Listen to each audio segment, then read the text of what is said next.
Bonjour à tous, et bienvenue dans ce nouveau tutoriel, le numéro 3 pour la retouche photo. Je rappelle, c'est des petits tutos rapides qu'on vous présente avec une manipulation très simple pour une action efficace.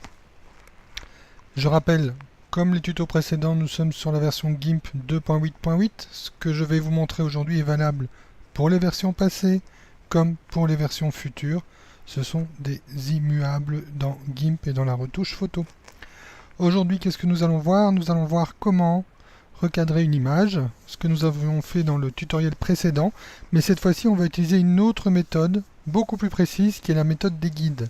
La méthode des guides va vous permettre de placer des règles, des limites à votre cadrage avant de l'effectuer par une sélection, qui est la méthode qu'on avait utilisée dans le tutoriel numéro 2.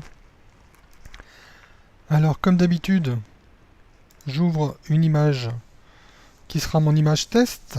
Je rappelle, pour ouvrir une image, vous allez sur Fichier, Ouvrir, et vous sélectionnez l'image en question. Ici, on l'a déjà fait, on a préparé un peu le travail.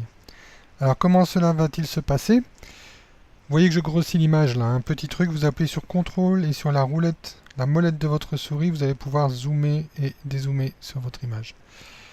Revenons-en à notre méthode des guides. Comment placer des guides sur cette image pour pouvoir la recadrer plus facilement?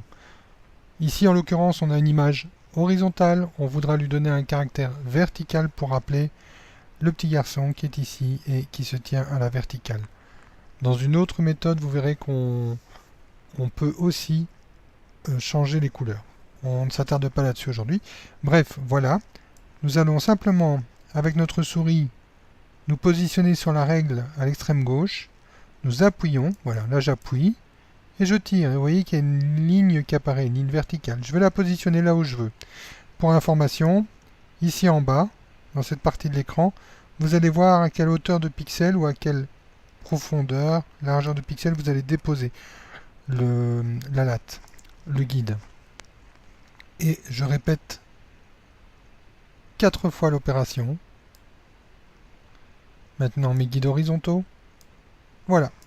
Avec ça, j'ai tracé un rectangle grâce à 4 guides. Il ne me reste plus qu'à prendre l'outil sélection rectangulaire. Je vais m'approcher pas trop loin de la rencontre de chaque guide. Je clique. Il y a une aimantation qui se fait automatiquement. Voilà, vous voyez, il y a une certaine zone d'accrochage autour du point. Ça se positionne très bien. La sélection est faite. On voit que le cadre est en surbrillance. Image, c'est du connu maintenant. Rogner selon la sélection. Et voilà mon image qui est recadrée. Dans la prochaine méthode, nous verrons comment recadrer plus précisément avec des valeurs de pixels pour donner une dimension précise au rectangle.